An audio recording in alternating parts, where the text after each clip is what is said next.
ପରମ ଗୀତ ଅଧ୍ୟାୟ 2। ମୁଁ ସାରଣର ଗୋଲାପ, ତଳଭୂମିର ଶୋଷଣ ପୁଷ୍ପ। ଯେପରି କଣ୍ଟକ ମଧ୍ୟରେ ଶୋଷଣ ପୁଷ୍ପ, ସେପରି ଯୁବତୀଗଣ ମଧ୍ୟରେ ମୋହର ପ୍ରିୟା। ଯେପରି ବନବୃକ୍ଷମାନଙ୍କ ମଧ୍ୟରେ ନାଗରଙ୍ଗ ବୃକ୍ଷ, ସେପରି ଯୁବାମାନଙ୍କ ମଧ୍ୟରେ ମୋହର ପ୍ରିୟତମ। ମୁଁ ପରମ ଆନନ୍ଦରେ ତାଙ୍କ ଛାୟା ତଳେ ବସିଲି ଓ ତାଙ୍କ ଫଳ ମୋ ତୁଣ୍ଡକୁ ସ୍ୱାଦୁ ଲାଗିଲା। ସେ ଆପଣା ଭୋଜନପାନର ଗୃହକୁ ମୋତେ ଆଣିଲେ। ମୋ ଉପରେ ପ୍ରେମ ହିଁ ତାଙ୍କର ପତାକା ହେଲା। ତୁମେମାନେ ଦ୍ରାକ୍ଷା ଫଳ ଦେଇ ମୋତେ ସୁସ୍ଥିର କର, ନାଗରଙ୍ଗ ଫଳରେ ମୋତେ ଆଶ୍ୱାସ ଦିଅ। କାରଣ ମୁଁ ପ୍ରେମ ପୀଡ଼ିତା। ତାଙ୍କ ବାମହସ୍ତ ମୋ ମସ୍ତକ ତଳେ ଅଛି, ପୁଣି ତାଙ୍କ ଦକ୍ଷିଣ ହସ୍ତ ମୋତେ ଆଲିଙ୍ଗନ କରେ।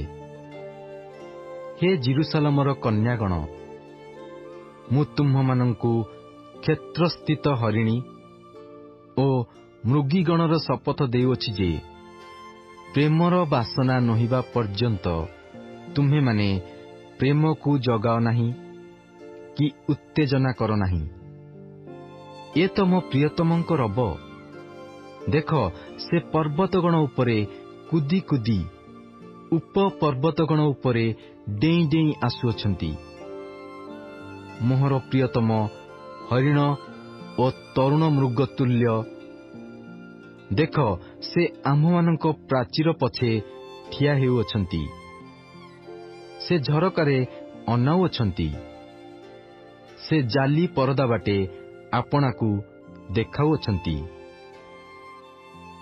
ମୋହର ପ୍ରିୟତମ କଥା କହିଲେ ଓ ସେ ମୋତେ କହିଲେ, ହେ ମୋହର ପ୍ରିୟେ, ମୋହର ସୁନ୍ଦରୀ, ଉଠ, ବାହାରି ଆସ।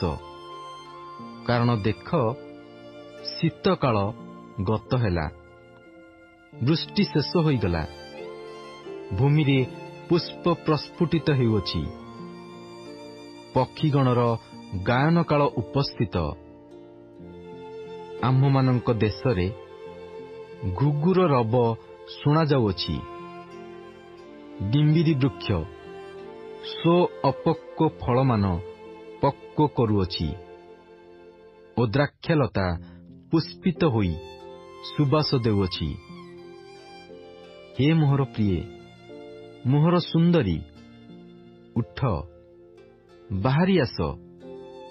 ହେ ମୋହର କପୋତୀ, ତୁମ୍ଭେ ଶୈଳର ଫାଟରେ ଗଡ଼ନ୍ତି ସ୍ଥାନର ଅନ୍ତରାଳରେ ଅଛ। ମୋତେ ତୁମ୍ଭେ ରୂପ ଦେଖିବାକୁ ଦିଅ, ମୋତେ ତୁମ୍ଭ ରବ ଶୁଣିବାକୁ ଦିଅ। କାରଣ ତୁମ୍ଭ ରବ ସୁମିଷ୍ଟ ଓ ତୁମ୍ଭ ରୂପ ମନୋହର।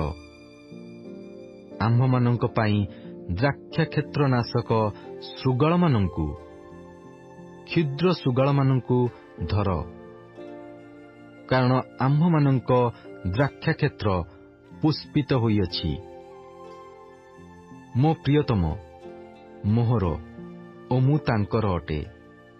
ସେ ଶୋଷଣ ପୁଷ୍ପବନ ମଧ୍ୟରେ ଆପଣା ପଲ ଚରାଉଅଛନ୍ତି। ହେ ମୋହର ପ୍ରିୟତମ, ଦିବସ ଶୀତଳ ହେବା ଓ ଛାୟା ବହିଯିବା ପର୍ଯ୍ୟନ୍ତ ତୁମ୍ଭେ ଫେରିଆସି ବେଥର ପର୍ବତ ଶ୍ରେଣୀସ୍ଥ ହରିଣ ଓ ମୃଗ ଶାବକ ତୁଲ୍ୟ ହୁଅ।